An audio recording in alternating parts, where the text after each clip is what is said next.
नमस्कार, सोशल संवाद में आप सभी का स्वागत है। मैं हूं तमिश्री और आप सबके लिए लेकर आई हूं 24 घंटे की 10 बड़ी खबरें।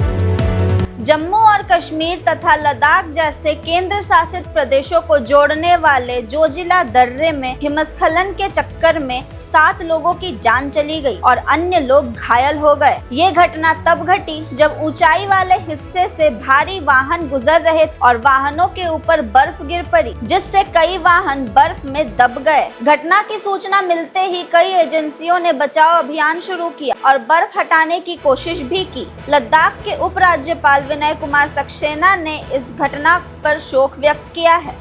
अब स्कैमर्स पर एक बहुत बड़ी डिजिटल स्ट्राइक हुई है। गृह मंत्रालय की साइबर विंग 14C ने साइबर स्ट्राइक करते हुए कई अकाउंट्स को ब्लॉक कर दिया है। साल 2025 से अब तक चल रही इस कार्रवाई में 83,867 व्हाट्सएप अकाउंट्स और 3,962 स्काइप आईडीज को पूरी तरह ब्लॉक कर दिया गया है। इसके अलावा 8.45 लाख सिम कार्ड्स और 2.39 लाख मोबाइल नंबर्स को भी ब्लॉक किया गया है।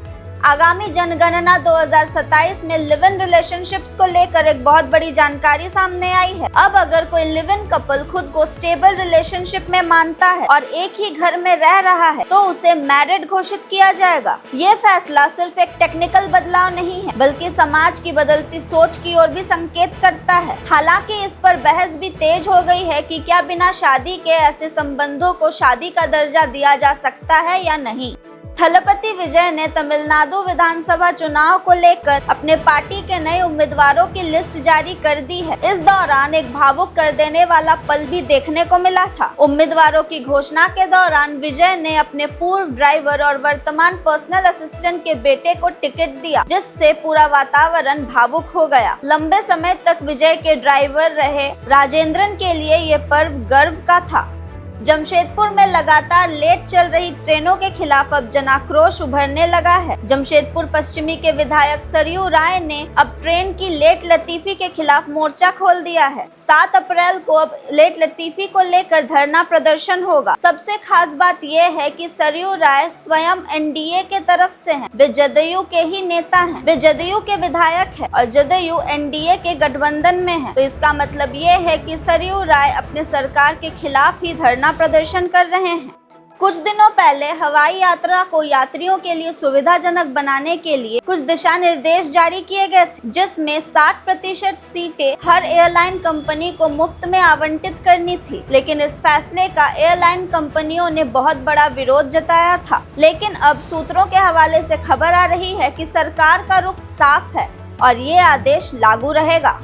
भारत ने मार्केट में चीनी सीसीटीवी कैमरों की बिक्री पर अब रोक लगा दी है। रिपोर्ट के अनुसार कुछ चीनी सर्वेलेंस कंपनियां 1 अप्रैल से भारतीय मार्केट में बिक्री नहीं कर पाएगी। दरअसल इंडस्ट्री के अधिकारियों ने बताया है कि सरकार इन कंपनियों के प्रोडक्ट्स और चीनी चिपसेट का इस्तेमाल करने वाले प्रोडक्ट्स को मान्यता नहीं देगी। दरअसल खबर मिली है कि देश की कुछ संवेदनशील जानकारियां चीन तक पहुंच सकती है और कुछ प्राइवेसी भी लीक हो सकती है। इसी को रोकने के लिए ये फैसला लिया गया है।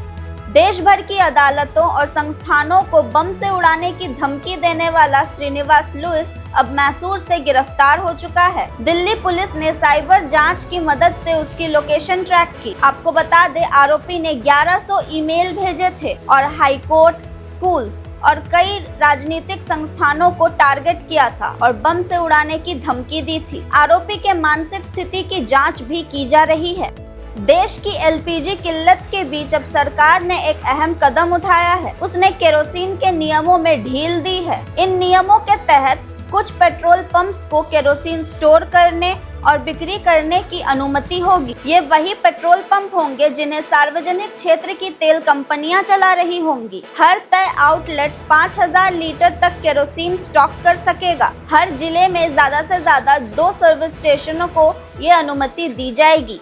और इस वक्त की सबसे बड़ी खबर है बिहार की राजनीति से। बिहार के मुख्यमंत्री नीतीश कुमार ने इस्तीफा दे दिया है, लेकिन मुख्यमंत्री पद से नहीं बल्कि विधान परिषद की सदस्यता से। विधान परिषद से उनके इस्तीफे को मंजूरी भी मिल गई है। आपको बता दें, एमएलसी पद से इस्तीफा देने के बावजूद वो 6 महीने तक मुख्यमंत्री बने रह सकते हैं। वे राज्यसभा की सदस्यता को अपने पास रखेंगे, पर अब वे मुख्यमंत्री पद कब छोड़ेंगे, अब तक इस पर सवाल बना हुआ है।